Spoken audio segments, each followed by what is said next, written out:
to lose weight, you need to be in a 250 to 500 calorie deficit, regardless of weight loss technique. If you were to choose the trial and error, if you were to use calorie counting, at the end of the day, you have to be burning 250 to 500 calorie deficit.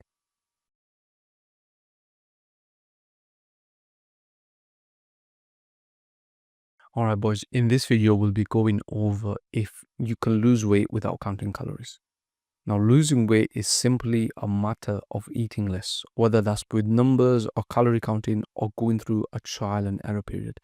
Now, when I say calorie counting, if you're not very familiar what calorie counting is, it's basically where you track how much food you eat on a daily basis. There's calorie calculators online, and based on your height, your weight, how active you are, basically ask you certain questions about your weight, your height, your lifestyle, and it tells you roughly about how many calories you're probably consuming at this moment in time. And if you're obviously maintaining weight, then that's probably the amount of food that you're eating at the moment. And then it will tell you a certain amount of calories. It will probably be 500. It'll be about 250 to 500 calories less. It'll say this is how much you need to eat to lose weight. And then it'll say around 250 to 500 calorie surplus for you to gain the weight. Now that's what calorie counting is. Then there's a trial and error period. Now for me, I went through a trial and I've done all of these, but a trial and error period is where you don't count your calories, but you just track your weight on the scale. Now this is not a scientific thing. This is just something which I've gone through and I can basically explain to you.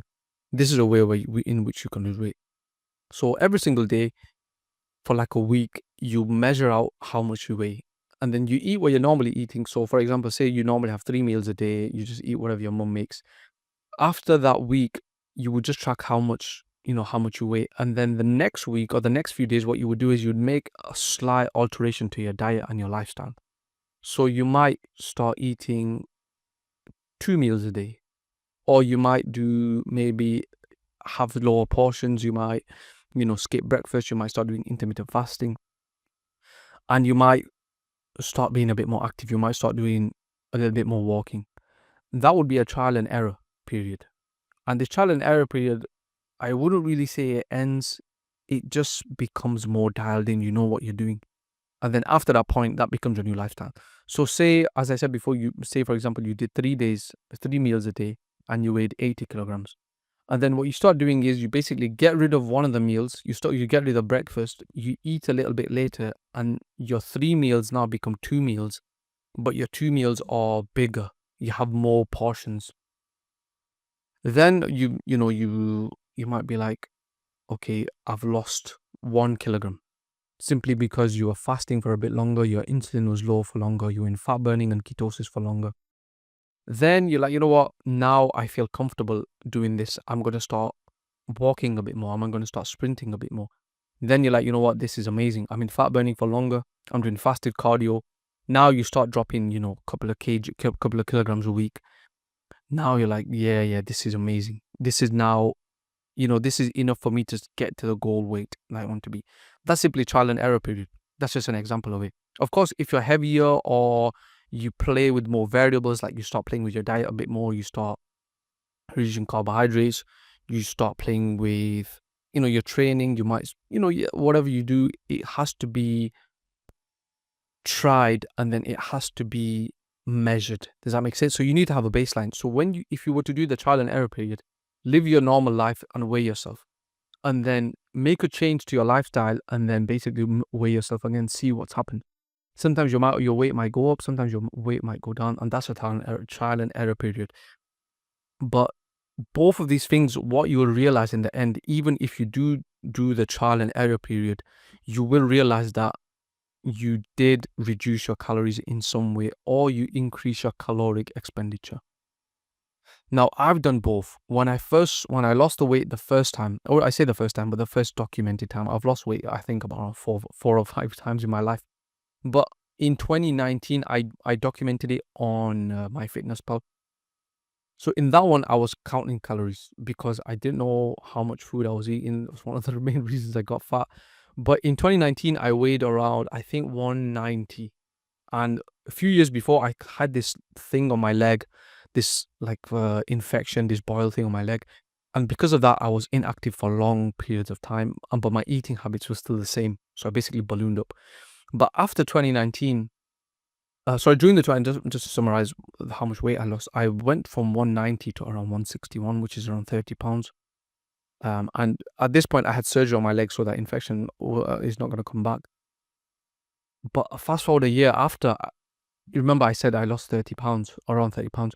I actually gained 40 pounds back. So I weighed 200 pounds. Like just a year before, I weighed 161, but now I weighed 200 pounds. Now, this was, I believe, 2021. In 2021, from January of 2021 all the way to November of 2021, I lost around 21 pounds of weight. Now, that took longer in terms of, the time, but I felt way better. I felt so much better. My skin got so much better. I had a way more aesthetic physique. I put on definite size, definite muscle. And the second time I lost this weight, this 20 odd pounds, I did it through the trial and error period. But for me, it wasn't really a lot of trial and error, simply because the year before I did calorie counting and I knew how much I needed to eat to lose the weight. To lose weight, you need to be in a 250 to 500 calorie deficit, regardless of weight loss technique. If you were to choose the trial and error, if you were to use calorie counting, at the end of the day, you have to be burning 250 to 500 calorie deficit to lose around 1 pound a week every single week. Now, a very easy way to lose weight, and it worked for a lot of my friends as well, which I trained, is to literally eat single ingredient food exclusively.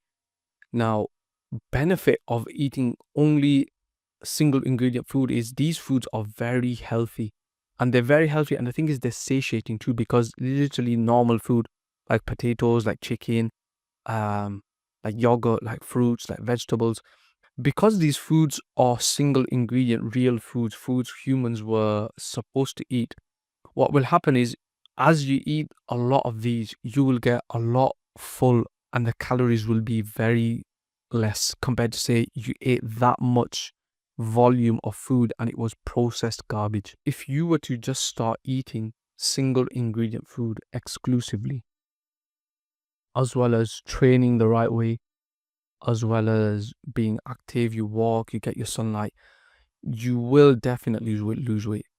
But whatever way you spin it, you need to be burning more calories than you need to basically maintain your weight at the moment. And you can use cardio as a tool. Do whatever form of cardio that works for you. Ideally, you do it every single day. I've got a walking pad over there, and I basically get on that for about 30 minutes every single day.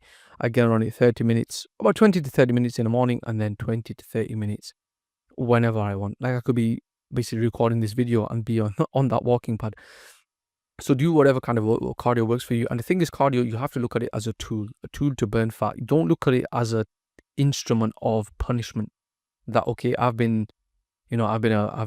basically not been training. I've not been sticking to my diet. Let me run like 5 miles every single day outside, and let me do loads of hill sprints every single day. Cardio is a tool. A cardio doesn't need to be anything excessive. You can do zone 2 cardio on a walking pad on the outside. You could do some kind of rock climbing. You can go cycling. You can do some kind of skipping. If you pair the right cardio and a sustainable amount of cardio with lowering the amount of food you eat, regardless of weight loss technique, which I've just mentioned, then you will lose so much weight. You will lose so much weight. And the thing is, once you get down how much food you need to eat, like how much you need to eat, just even by eyeballing it, because as you do it more, you become well versed, and then you just know, okay, this is roughly the amount of food I need to consume for me to lose weight and to still have the right amount of protein. You pair that with the right amount of cardio every single day, you will lose so much weight. You'll become aesthetic. You'll feel way better. Your clothes will fit better. You'll get more compliments. Your face will look more masculine, more aesthetic, more handsome. Your hormones will be better because you just not got excess fat around your body. And you'll just be a more healthier person internally too, because you'll start losing visceral fat. Now, if you're fat as well, you definitely have some kind of visceral fat, so fat around your liver, your kidneys, your heart.